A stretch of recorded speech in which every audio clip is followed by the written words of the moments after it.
ఈ మధ్య కాలంలో హైదరాబాద్ చుట్టుపక్కల 30 ఏళ్ల క్రితం 40 ఏళ్ల క్రితం చిన్న ఉద్యోగాలు చేసుకునేవాళ్ళు, చిన్న వ్యాపారం చేసుకునేవాళ్ళు. ఆనాడు భూములు కొనుక్కొని ఇండ్లు కట్టుకుంటున్న సందర్భంలో మళ్ళీ మాకు వేరే రిజిస్ట్రేషన్ ఉందని చెప్పి దొంగ డాక్యుమెంట్స్ సృష్టించుకొని పోలీసు వాళ్ళని మేనేజ్ చేసుకొని రెవెన్యూ అధికారులను మేనేజ్ చేసుకొని పేదలు కట్టుకునేటువంటి ఇళ్ళ మీద దౌర్జన్యం చేస్తున్నారు.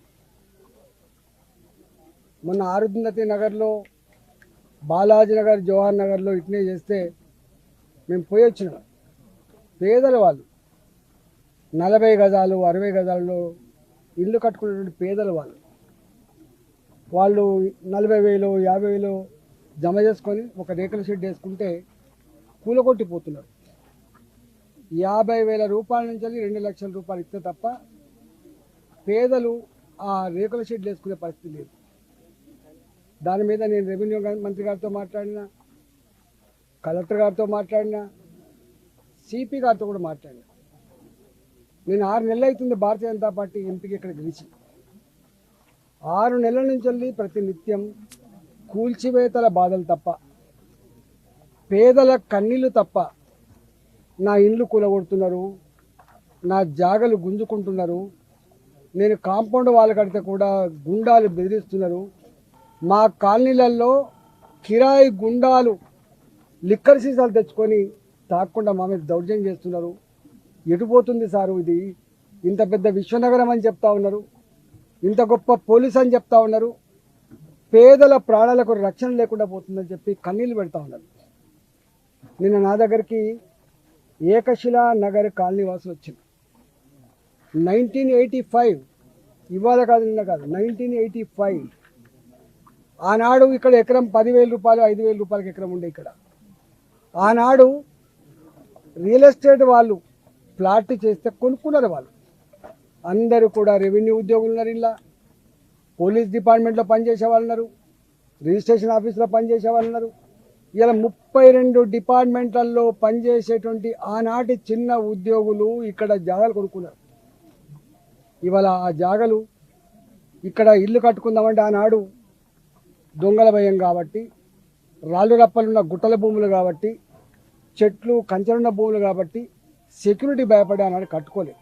మెల్లమెల్లగా జాగాల ఖరీదు పెరుగుతున్నప్పుడు, వాళ్ళకు 4 పైసలు జమ అవుతున్నప్పుడు ఇల్లు కట్టుకునే ప్రయత్నం చేసిన కొంతమంది ఇల్లు కట్టుకున్నారు. ఇవాళ ఇల్లు కట్టుకునే ప్రయత్నం చేస్తున్నప్పుడు ఇక్కడ మొన్న కొత్త గవర్నమెంట్ వచ్చిన తర్వాత మొన్నటి వరకు పాలక మండలి, గ్రామ పంచాయతీ ఉన్నంత వరకు, మున్సిపాలిటీ ఉన్నంత వరకు వాళ్ళకి పర్మిషన్లు వచ్చినాయి. కానీ కొత్త ఈ గ్రామ పంచాయతీ పాలక మండలి వాళ్ళ టైం అయిపోయిన తర్వాత స్పెషల్ ఆఫీసర్ల పాలన తెచ్చి ఇక్కడ కట్టుకునేటువంటి ఇండ్లకు పర్మిషన్ ఇస్తలేరు. అంటే కంచే చేరును మేచినట్టుగా ఏ పేదలకైతే అండగా ఉండి వాళ్ళకు పర్మిషన్లు ఇచ్చి ఇల్లు కట్టుకుంటాడు చేయన్న ప్రభుత్వమే స్వయంగా ఇక్కడ ఇల్లు కట్టుకోకుండా నిషేధించి పర్మిషన్ ఇస్తలేరు. ఇవాళ కట్టుకునేటువంటి వాటికి ఇలా కూలగొడతా ఉన్నారు. కూలగొట్టేది ప్రభుత్వ అధికారులు కాదు, కూలగొట్టి గుండాలు కూలగొడతా ఉన్నారు. ఇవాళ గ్రామ పంచాయతీ లేఅవుట్ ఉన్నప్పుడు 2007లో ఒక చట్టం వచ్చింది. గ్రామ పంచాయతీ లేఅవుట్లు ఐసీసీ కట్టుకోవద్దు, ఎల్ఆర్ఎస్ కింద మళ్ళీ రెగ్యులైజ్ చేసుకోవాలి. పాపం రెగ్యులైజ్ కూడా చేసుకుంటున్నారు. వాళ్ళు ప్రభుత్వానికి రెగ్యులేషన్ ఫీజులు కడుతున్నారు, ప్రభుత్వానికి పర్మిషన్ ఫీజులు కడుతున్నారు, అయినా కూడా కూలగొడతా ఉన్నారు.